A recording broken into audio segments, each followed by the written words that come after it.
Yesu Kristo nashimwe, amahoro n'imigisha nibyo mbifurije. Uyu munsi tugiye kureba ijambo ry'Imana, mbabwira ngo abari kure abari hafi, Uwiteka Imana ibabere maso mu byo muri mu gukora byose, mu kazi kanyu ka buri munsi, mu mibereho yanyu ya buri munsi itandukanye, abo tubana mu ijambo ry'Imana. Imana uyu munsi hira imirimo y'amaboko yanyu.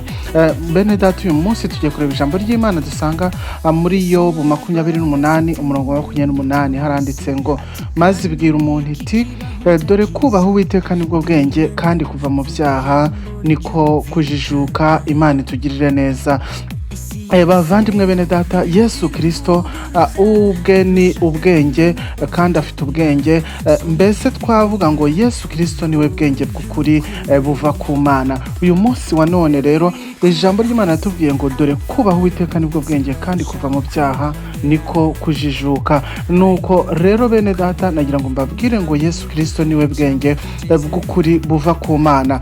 Navuga ngo reka tumuhimbaze, duhimbaze Yesu, duhimbaze umwami wacu w'amahoro, tumusingize iteka ryose kuko arabikwiriye. Imana yo mu ijuru itugirire neza. Ubwira Yesu uti himbazwa Yesu Kristo kuko ufite ubwenge bw'ukuri, kandi ubwenge bwawe buva ku Mana. Ubwire Yesu uti singizwa Yesu, singizwa mwami w'amahoro, singizwa uwatsinze isi, singizwa uwatsinze byose akanesha amahanga, singizwa ufite ubwenge buturuka ku Mana. Imana yaramuhiriye, Imana yamugiriye ubuntu. Bavandimwe bene data rero, bwira umutima wawe ati mutima wanjye himbaza Yesu Kristo, kandi ubwira umutima wawe uti komera mutima wanjye, kandi ukomerere muri Yesu Kristo.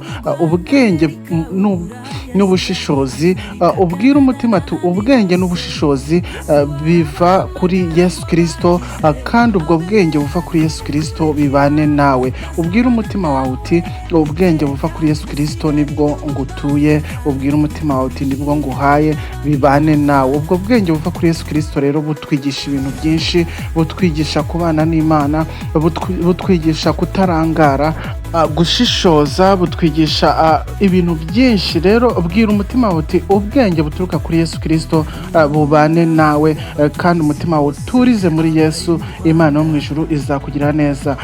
Bene data rero, Kristo atumenyera icyo Imana idutekerezaho, kuko afite ubwenge bwinshi, afite ubwenge burenze ubw'abana b'abantu, afite ubwenge nk'ubw'Imana. Ni ukuvuga ngo we atumenyera iby'Imana idutekerezaho, atumenyera ubwiru bw'Imana, nawe akaduha amakuru akatubwira. Imana yacu itugirire neza. Ni ukuvuga ngo rero Yesu Kristo kuko ari we bwenge buva ku Mana, niwe utumenyera ibyo dukeneye ku Mana, maze akaduha amakuru. Imana yacu ikomeze ihimbazwe.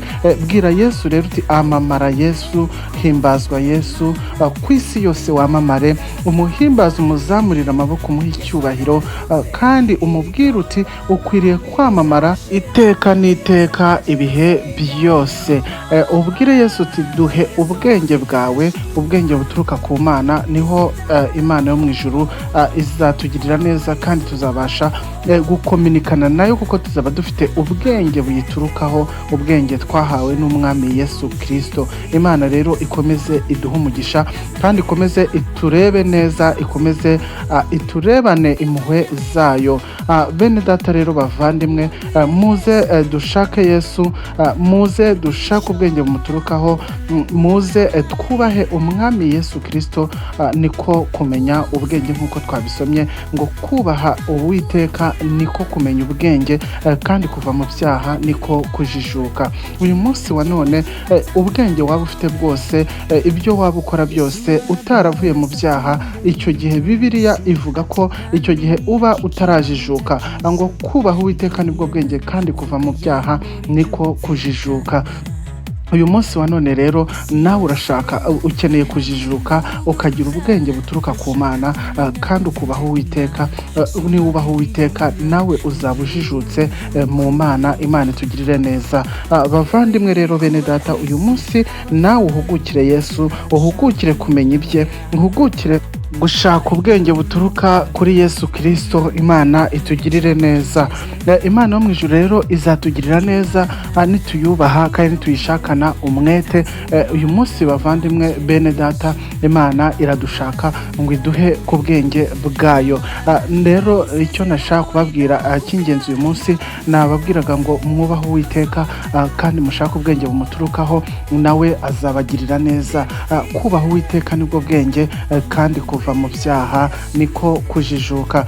Ngira ngo abantu benshi uyu murongo muri Bibiliya barawuzi, yemwe na babandi badakunda gusoma Bibiliya usanga rwose uyu murongo bawuzi. Rero uyu munsi uwuha agaciro, uyu munsi uwufate nk'aho uwumvise ubwa mbere kugira ngo ubashe kukugirira akamaro. Yesu Kristo rero aradukunda cyane kandi atwifuriza ibyiza. Urukundo rwe ntirurondore kandi rugira akagero.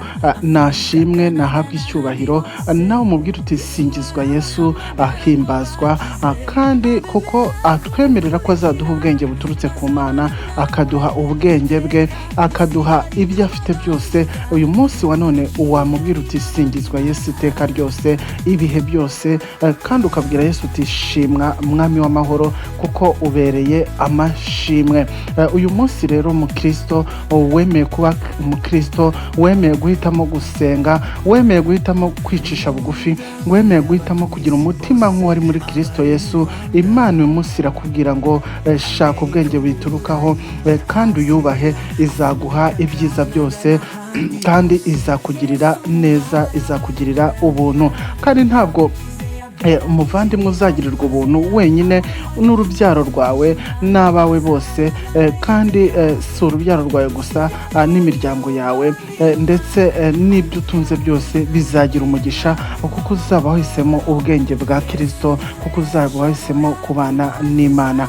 Umuvandimwe rero mwene data, biradukwiriye, birankwiriye, nawe biragukwiriye kugira ngo uhimbaze Imana, kugira ngo uyibwire uti kuko uri Imana ifite ubwenge buruta ubwacu, buruta ubw'abana b'abantu, watugirira neza. Uyu munsi wa none isi ikeneye ubwenge buturuka ku Mana, isi ikeneye amahoro aturuka ku Mana, isi ikeneye gusobanukirwa no kujijuka, ikajijukirwa kumenya ubwenge buturuka ku Mana. Nitumenya rero ubwenge buturuka ku Mana kandi tukubaha Uwiteka, natwe tuzaba mahoro kandi tuzagubwa neza. Imana rero ikomeze ibahe umugisha, ikomeze ibishimire, ikomeze ibane namwe, ikomeze ibahe iby'imitima yanyu yifuza. Bavandimwe bene data, ntimurangare, ntimugire kurangara ngo murebe ku ruhande, ahubwo mushakashake uko mwamenya iby'Imana iri kubashakaho uyu munsi, mushakashake uko mwamenya